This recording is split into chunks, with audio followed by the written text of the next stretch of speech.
मोहनदास करमचंद गांधी माने प्रियर महात्मा गांधी से होउछन्ती हमर जातीय पिता आ से जने सम्भ्रांत परिवार रो पुओ थिले। ताको पिता करमचंद गांधी पोरबंदर जो रूलिंग प्रिंस थिले तांकर चीफ मिनिस्टर थिले। तांकर काम एया जे से पोरबंदर जो रॉयल फैमिली रहउतिले तांको एडवाइस देबे आ ता सहित पोरबंदर जो गवर्नमेंट ऑफिसर मानकु से नियुक्ति देबे आ ताकु छटई मध्य करिवे। सिंपल भाषा रे कहिले महात्मा गांधी होउछन जने धनी घर रो पुओ।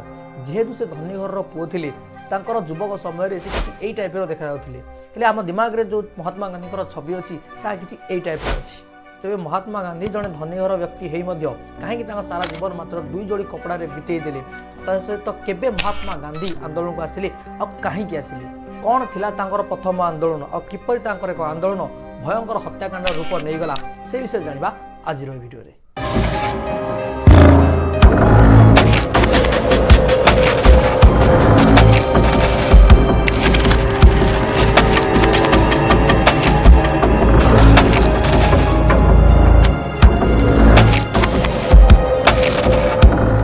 वीडियो आरंभ करने पूर्व जो मैंने भी ए पर्यंत आम चैनल को सब्सक्राइब करना सो प्लीज चैनल को सब्सक्राइब करनी। आज आज वीडियो भल लगी तो लाइक और शेयर भी करदे। 1869 अक्टोबर 2 गुजरात पोरबंदर में महात्मा गांधी जन्म है। अकॉर्डिंग टू विकिपीडिया 1883 मे मसरे मात्र 13 वर्ष बयस गांधीजी बाहागर होगला। से बाहा होते कस्तूरबा मकांजी को जहाँ को आम प्रिय कस्तूरबा आ खाली बा बोली संबोधन करुचे। एठारे इंटरेस्टिंग फैक्ट हूँ एया जे कस्तूरबा बयस गांधीजी बड़ कारण गांधीजी डेट ऑफ बर्थ हूँ 1869 अक्टोबर 2 आ कस्तूरबा डेट ऑफ बर्थ हूँ 1869 एप्रिल 11 आ सेमानकर मैरेज टाइम को मैंने 1883 मे मास बसिकी गांधीजी को 13 वर्ष आ कस्तूरबा को 14 वर्ष होता। 1887 नवेम्बर में अहमदाबाद में गांधीजी मात्र 18 वर्ष बयस ग्रेजुएशन कंप्लीट है। 10 अगस्त 1988 से बॉम्बे चलीगले। देन सेठू 4 सेप्टेम्बर रे से लंडन चलीगले ओकिलाती पढ़ाई। 1894 जून में ओकिलाती पढ़ा सरीगला से भारत को फेरी आसिले। भारत को आसवा पर से बॉम्बे ठार ओकिलाती काम आरंभ करते से फेल मारिबा जोगु से राजकोट पलि आसिले। यही समय जड़े व्यक्ति जे कि दादा अब्दुल्ला जड़े साउथ आफ्रिकार सफलतम व्यवसायी वकिलर आवश्यकता पड़ा कारण तांकर रिलेटिव जे कि साउथ आफ्रिकार जोहान्सबर्ग रोचन कौन केस थिला ताकू लड़िया गोटे वकिलर आवश्यकता थिला। सेतिपाई दादा अब्दुल्ला गांधीजी सहित कंटाक्ट कले और गांधीजी तांकर केस लड़िया राजी होते और से 4143 US डॉलर चार्ज करते। ए पर्यंत सबकि ठीक चली या पर गांधीजी जीवन में जहाँ सब घटब ता गांधीजी आगामी भविष्य संपूर्ण रूपे बदल भारत सेतेबेले जेमिति ब्रिटिश कंट्रोल रे थिला ठीक सेहीपरि साउथ आफ्रिका मध्य ब्रिटिश कंट्रोल रे थिला।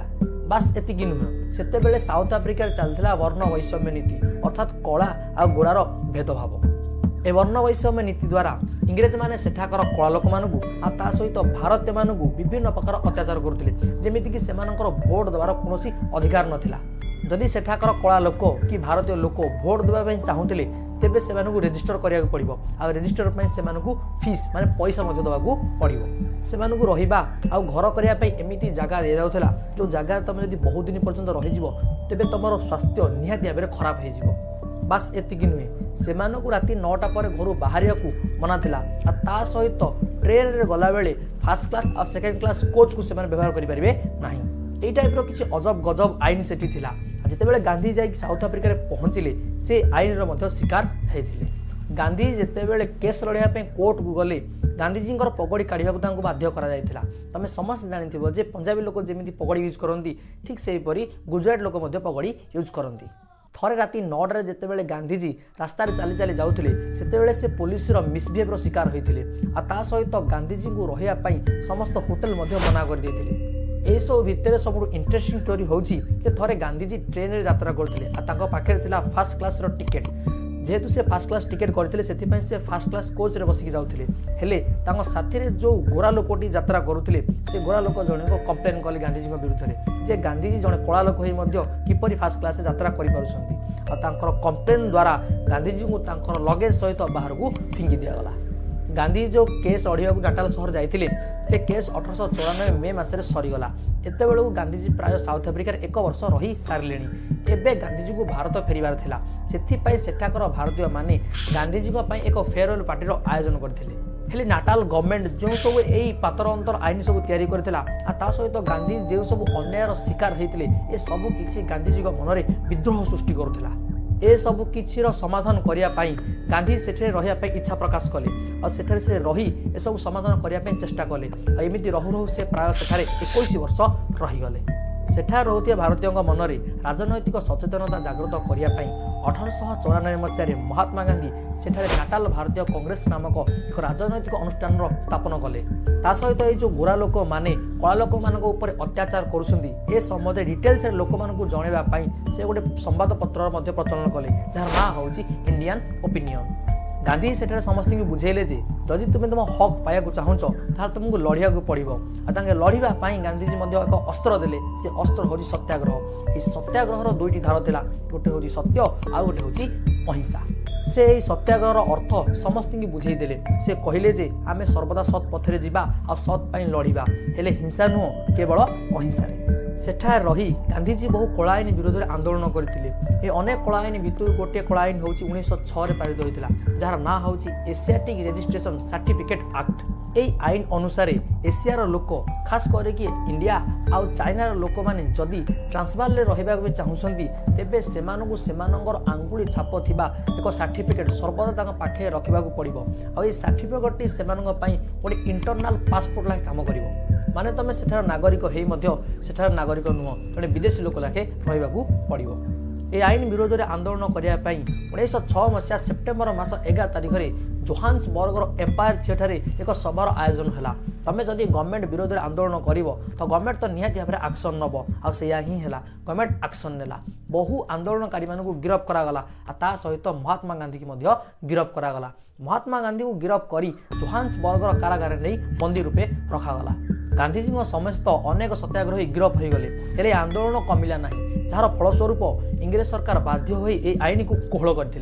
यही घटनार 2 वर्ष पर माने 1908 मसीह देशांतर गमन निषेध आईन लागू होगला अर्थात कौन व्यक्ति नाटाल सीमा पारी ट्रांसवाल जापर ना किंतु लोक मैंने यार विरोध करके से वर्ष अगस्ट मसरे ट्रांसवाल गले आउ गिरफ हेले। गांधीजी की से वर्ष अक्टोबर मसरे आउ थे गिरफ कर निगला। 1913 मार्च 14 साउथ आफ्रिकार उच्चतम न्यायालय एक निष्पत्ति शुणाइला। से निष्पत्ति अनुसार सेठारे बसवास करुଥିବା भारतीय माने यदि सेमानंकर बाहाघर ख्रिस्टियान रीतिनीति अनुसार करिनथिबे कि तांको बाहाघर रजिस्ट्रेशन करिनथिबे तेबे सेमानंकर बाहाघर को सरकार मानिबो नाही। एही आईन विरुद्ध में गांधीजी आंदोलन साउथ आफ्रिकार थिला शेष आंदोलन। एहा पर गांधीजी 1915 जनवरी 9 रे भारत को फेरी आसिले। से भारत को आसिया पर गोपाल कृष्ण गोखले को राजनैतिक गुरु मानिले और उपदेश अनुजाई से भारत राजनीति प्राय 1 वर्ष दूरे रहिले। गांधीजी ए समय देशर अनेक स्थान बुलिले आ से बुली यह देखुले जे भारत राजनीतिर अवस्था किपरि अछि ता सहित से यह भी देखिनेले जे भारतर दारिद्रता किपरि अछि।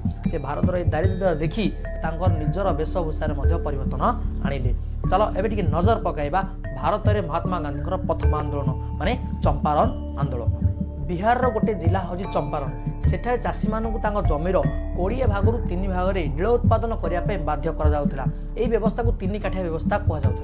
नील एक प्रकार फसल जहाँ हूँ गोटे उद्भिदर पत्रु बाहरी थाए ये नील कलर बाहर कर विभिन्न कार्य व्यवहार कराए। जदि या विषय डिटेल्स किसी पढ़ा चाहूँ तो वीडियो पज करके पढ़ी पार। चाषी मैंने जमीन जो नील उत्पादन करुले से नील को केते प्राइस रे से माने बिक्री करेंगे ए कथा सेठाकर इंग्रेज मालिक माने डिसाइड करुले। जदि कौन चाषी नील उत्पादन करने मना करुला तेबे सेठाकर ए इंग्रेज मालिक माने तांको जमीर भड़ा को बढ़ाई दौले। ए समस्यार अनुधान करी यार किसी समाधान करने उद्देश्य सेठाकर स्थानीय बासिंदा राजकुमार शुक्ल महात्मा गांधी को चंपारण आसिया निमंत्रण करथिले। तांको निमंत्रण को रक्षा करी 1917 एप्रिल मासरे गांधीजी चंपारण सदर महकुमा मोतिहार रे आसी पहुंची गले। गांधीजी चंपारण रे आसी पहुंचवार किछि क्षण भी हेनी सांगे सांगे सरकार नोटिस आसिला जे गांधीजी तमे ठारू चली जाओ हेले गांधीजी ए नोटिस को प्रत्याख्यान करदेले माने सुनिले नाही आ जे कोनोसी दंड भोगिया पई प्रस्तुत रहिले।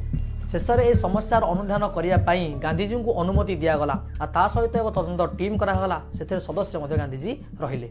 सबु समस्या को बुझिला पर गांधीजी चाषी मानकर हक पाई आंदोलन कले आंदोलन में सफल हेले।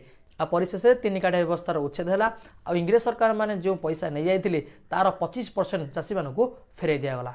जदि ये भिडियो आम आगू बढ़ा ताले वीडियो बेसी लंबा हो भिडियोर सेकेंड पार्ट खूब शीघ्र आसो। ए सेकेंड पार्ट आम डिस्कसन करवा जालियानवालाबाग हत्याकांड विषय जोटा कि एप्रिल 13 संघटित होता है। एप्रिल 13 खूब शीघ्र आसूँ आशा करी पूर्व वीडियो को अपलोड करने आशा करुँच आज वीडियो भल लगी देखा आउ एक टपिक से पर्यंत मुझे धन्यवाद।